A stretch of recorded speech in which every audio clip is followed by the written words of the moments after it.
নমস্কার বন্ধুরা, শুক্লা রান্নাঘরে তোমাদের সবাইকে আরও একবার স্বাগত জানাই। আমি আবার চলে এসেছি একটা নতুন রেসিপি নিয়ে। আজকে আমার রেসিপি দারুণ মজাদার একটা টেস্টি জলখাবার, যা দেখলেই তোমরা বুঝতে পারবে আর খুবই ভালো লাগবে, আশা করছি তোমাদেরও। তা আমি এখানে বাসি ডাল নিয়েছি। বাসি ডাল কী হয়, অনেক সময় আমাদের বাড়িতে পড়ে থাকে, কেউ খেতে চায় না, পড়ে পড়ে নষ্ট হয়ে যায়, বা নিজেদেরকেই অনেক সময় বাকিটা সবটা খেয়ে নিতে হয়, সবটা সবসময় খাওয়াও যায় না। এই বাসি ডালকে যদি ফেলে না দিই এরকম টেস্টি মজাদার জলখাবার বানিয়ে নেওয়া যায় তাহলে কেমন হয় বলুন তো। তো সেই রকমই আজকে আমি বানিয়ে ফেললাম খুবই সুস্বাদু টেস্টি একটা জলখাবার বাসি ডাল দিয়ে। আশা করছি দেখলে তোমাদেরও ভালো লাগবে। তো চলো চটপট রেসিপিতে যাওয়া যাক। আমি এখানে এক বাটি ডাল নিয়েছি, ডালটাকে ফুটিয়েছিলাম বলে বেশ ঘন হয়ে গেছে।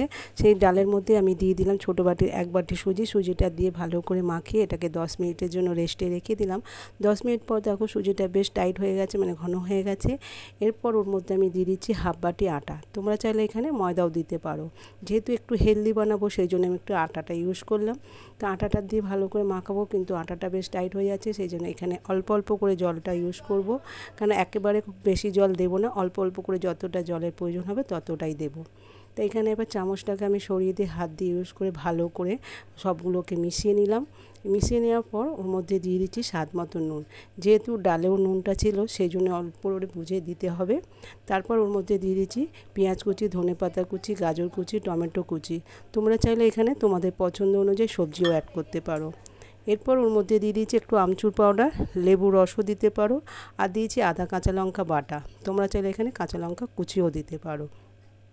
এই সবগুলোকে দিয়ে ভালো করে মিশিয়ে নিলাম। মিশিয়ে নিয়ে একটা ঘন ব্যাটার তৈরি করে ফেলেছি। এই মূল্যবৃদ্ধি বাজারে কিছু ফেলতে খুবই কষ্ট হয়, যা বাজারের দাম। তাই জন্য বাসি ডালটাও ফেলে না দিয়ে যদি এইভাবে বানিয়ে দেওয়া যায় জলখাবার, আশা করছি বাড়ির সকলের ভালো লাগবে। আর ভালো লাগলে ছোট্ট একটা লাইক করে দিতে ভুলো না। তা দেখো সবশেষে আমি দিয়ে দিচ্ছি একটু গোলমরিচ গুঁড়ো আর 1 চামচ সাদা তেল। এই দুটোকে দিয়ে ভালো করে আরও একবার মিশিয়ে নিলাম। মিশিয়ে নিয়ে এদিকে ফ্রাই প্যানটা গরম করে নিয়েছিলাম, তার মধ্যে একটু তেল মাখিয়ে নিলাম। মাখিয়ে নিয়ে আমি ওর উপরে দিয়ে একটু তিল ছড়িয়ে দিচ্ছি। আর এর উপর দিয়ে 2 চামচ ব্যাটারটা দিয়ে ভালো করে গোল করে চারিদিকে ছড়িয়ে দেব। খুব বেশি দেখো পাতলা করব না, যেহেতু ঘন ব্যাচে ব্যাটারটা, তাই একটু চারিদিকে ছড়িয়ে গোল রুটির মতন করে নিচ্ছি। দিয়ে এবার 2 পিঠই হালকা লাল লাল করে ভেজে নেব। এই রেসিপিটা তৈরি করতে খুব বেশি তেলেরও প্রয়োজন নেই, অল্প তেলেই তোমরা খুব সহজে এটা বাড়িতে বানিয়ে ফেলতে পারবে।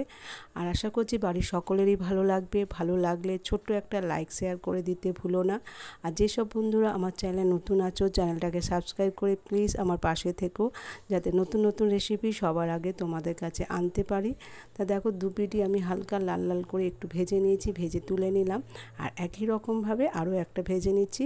আর পরেরগুলো ভাজতে আমি খুব কমই তেল ইউজ করছি। দেখো খুব বেশি তেলের আর দরকার নেই, অল্প তেল দিয়ে এটা হয়ে যাবে। তাই একই রকমভাবে তেলটা একটু ঘষে নিয়ে তেল ছড়িয়ে দিলাম। দিয়ে আমি আরও 2 চামচ দিয়ে ব্যাটারটা তৈরি করে নিচ্ছি। তোমাদের কাছে অনুরোধ রইল, তোমরা অবশ্যই বাড়িতে এইভাবে একবার ট্রাই করে দেখতেই পারো, আশা করছি ভালো লাগবে। আর ভালো লাগলে ছোট্ট একটা লাইক করে দিতে ভুলো না। এরকমভাবে সবগুলোকে আমি রেডি করে এবার পরিবেশন করছি। তা এইটা খেতে খুব বেশি তরকারিও লাগবে না, চাটনি বা সস হলেও চলবে, আটা বা এমনিও তোমরা খেতে পারো। আর দেখে বুঝতেই পারছো কতটা নরম হয়েছে। এটা এতটাই নরম আর এতটাই টেস্টি যেটা এমনিই খাওয়া যাবে।